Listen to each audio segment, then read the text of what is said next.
we're speaking about something that is so important. I think the foundation of what counselling is all about, and that's that rapport in counselling. And I'm thinking back to my very first steps in counselling, learning about counselling, and rapport was one of the first things that we learned about when you kind of start your counselling studies.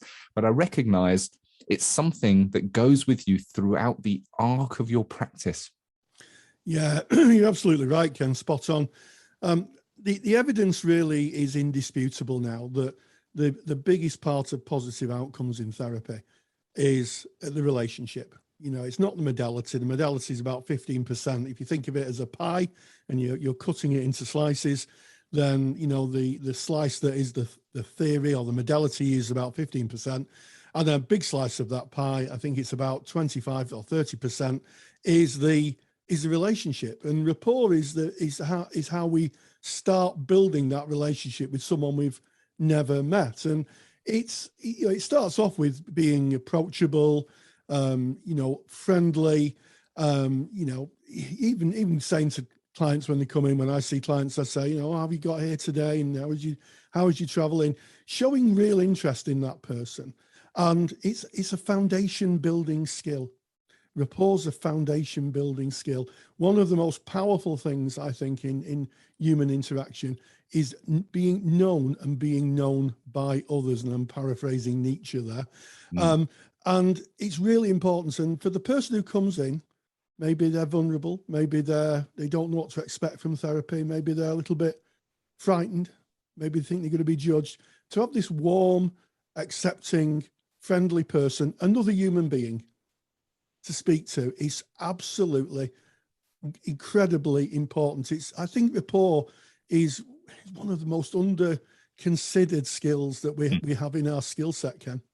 Yeah, and I think it's maybe a good idea to start off by defining what rapport is. And you've touched on many elements of rapport there, Rory.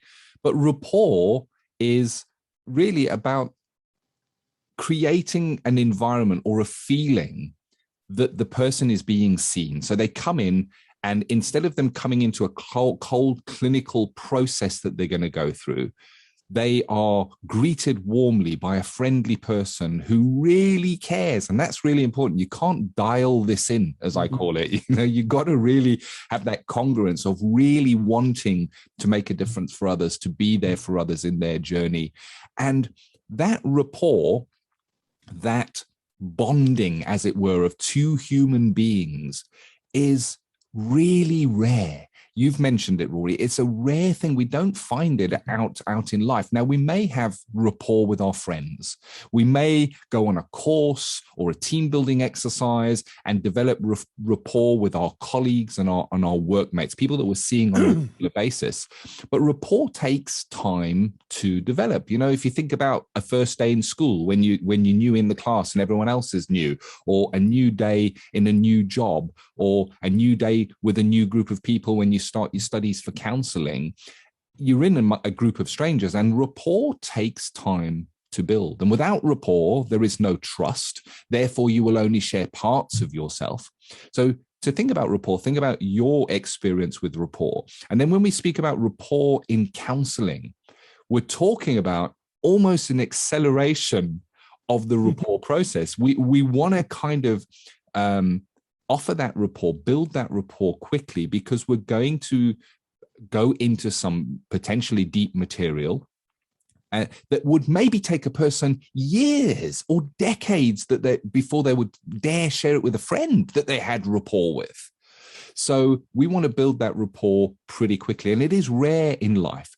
Usually if somebody is being nice to us, a stranger who we don't know, it is either a professional facade that they're putting on, customer service they call it, or they want something from us. So if you want to see really good rapport building skills, look to a salesperson, because they need to get that sale. So they want something for you. So they build rapport, but they have an ulterior motive.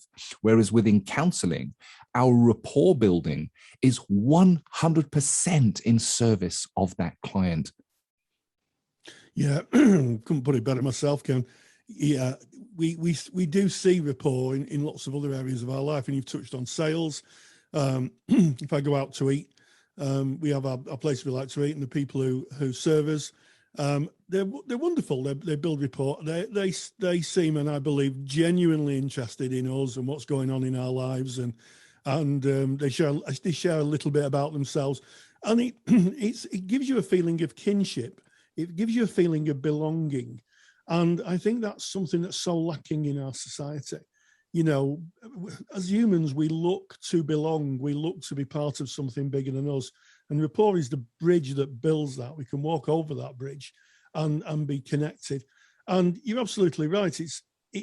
For me, it's about passion in the work, about showing the client that you're there for them, that this is their time, their space, that they can use that time however they want it, and you're there. And one of the most beautiful phrases that I ever came across regarding connection was actually from Carl Rogers. Hardly surprising. Anybody who listens to the podcast will know that I love a good Carl Rogers phrase or quote. And he talks about people of the future, and he said, in the future, people will be able to develop relationships very quickly, where in the past it would have taken a lifetime to achieve. I paraphrase there.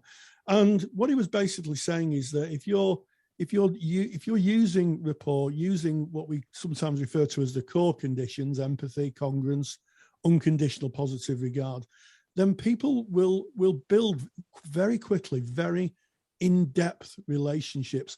We sometimes refer to as low gravity relationships, where they can withstand a bit of bumping, a bit of emotional weather, and that is really important within counselling, because sometimes, as we know, counselling for clients, it can get worse before it gets better. So having building that relational, building those foundations, absolutely critical. Oh yes. Oh yes. I want to clap and wave my hands in the air saying that, Rory. I'm subscribing to every word of that. And if you think about the counseling relationship, and you said it needs to withstand the bumps, there are times within the counseling relationship where it can be really challenging, where as the therapist, you need to be there in a challenging role for the client, for them to face their incongruence and obviously for their benefit. And the relationship can feel strained at times. It really, really can. We speak about moments of movement where a client has a light bulb moment where they realize something, and that's not always a positive within the client. It can sometimes be a negative. And what I mean by that, I'll give an example. A client going, all these people in my life, they're like this and like this and like this, and that's why I'm so unhappy. And maybe reaching a realization of, hold on, it's not them, it's me. Yeah. It's me. And, we might, as the therapist, go, yay, moment of movement. Now that you've really understood that, you can now work on that. But for that person, that can be devastating. It really can. So there can be moments of devastation within a counseling relationship for the client. And having the rapport, having that warm environment to envelope them during that time is absolutely critical. And the truth is, it's unlikely they would get to having those moments of movement if the rapport and the trust wasn't there in the first place. They are necessary for that psychological contact, for the person to know somebody else is caring about me and here for me, and I'm in contact with this other human being. Those core conditions, as you spoke about, Rory, the facilitative conditions, as we call them, being reflected from the counsellor themselves, wrapping around the environment that is that counselling relationship. So we've said what rapport is. We've spoken about how important it is and how it kind of arcs its way through the counselling relationship. But how do we do it? Do we get our book of rapport out and go, right, chapter 1 of rapport? So what are some tips on rapport? So I'm going to start off with before the session. It starts before the session. It's about the preparation that you put in. And if you look back to episode 207 of the Counselling Tutor podcast, in that episode, we spoke about a first client session and how maybe before you see that very first client, you might think about, who is this person? Who might they be coming in? And this is a great way to develop the rapport before the person even comes in. You're preparing yourself for them. You are getting ready, creating space within yourself for this new person coming in. And even if it's a returning client, for them coming back in, you might think about the last session you had with them. You might consider what might be going on for them so that you're in that mindset, as opposed to, I don't know, browsing on the internet and being interrupted when a client arrives. So that would be a great starting point, is the preparation of self for the reception of this client. Recognition that we are there for them. It is all about them. Genuinely caring about what we do. We spoke about the wounded healer only recently within our podcast, of why we become counselors in the first place. And if those wise ones that follow our podcast on a regular basis will see how this all knits together and becomes the mat that is counseling, because rapport requires us to remind ourselves, why are we here? Why are we doing this? We do it because we really, really care. Giving that attentive focus, listening to the client, actively listening to what they bring, and most importantly for rapport, looking through their frame of reference, taking our thoughts, beliefs, what's right, what's wrong, putting that one side in service of this person in front of us. That builds rapport. Yeah, you're absolutely right, Ken. And I like the idea of taking some time just before you see the client to clear the tables. I use the analogy of going for a meal. You know, we've all probably at some time gone for a meal, and we've sometimes gone for a meal and the table hasn't been cleared, and it's full of other people's stuff. You know, half-eaten meals and half-drunk coffee or whatever, and it feels really uncomfortable. It feels like there's no care bin there, and when we go to a table that's beautifully laid out, and it's for us, it's there for us.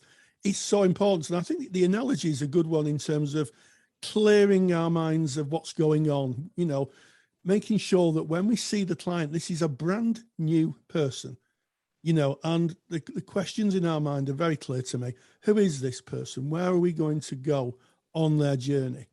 And holding that space, because ultimately rapport leads to permission. If you build good rapport, it elicits permission for clients to speak about the unspeakable things, those things that they cannot talk about to anybody else. As I said, it's a bridge. It allows clients then to connect with you and to share what's going on. And as I say, the research is in. The relationship, no matter what modality you practice, is one of the most important ingredients, a strong ingredient in good therapeutic outcomes. I love that metaphor, Rory. If it is a metaphor, I always get confused of what the definition of a metaphor is, but with using the table analogy of arriving there. And I can certainly relate to that. And hopefully you as our listener have had that experience when you go into a restaurant that haven't finished clearing the table. The interesting thing is, when the person comes over and clears the table while you're sat there, and then the table is clear, everything's moved away, they've squished it down and run a cloth over it. For me, and I just speak for myself, I still don't feel 100% comfortable having watched that process. But had I come in and that had just been done and sat down, I would be in a different frame of mind. And I think that's a really good analogy that you've used there, Rory, the clearing of the table, preparing for that person that comes in.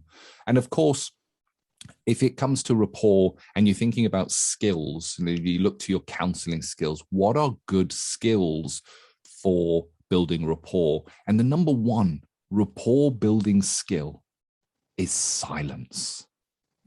Silence. Yes. Just being there and allowing that person to be, showing with your body language, with your facial expression, with your whole being, that you are truly listening to this person.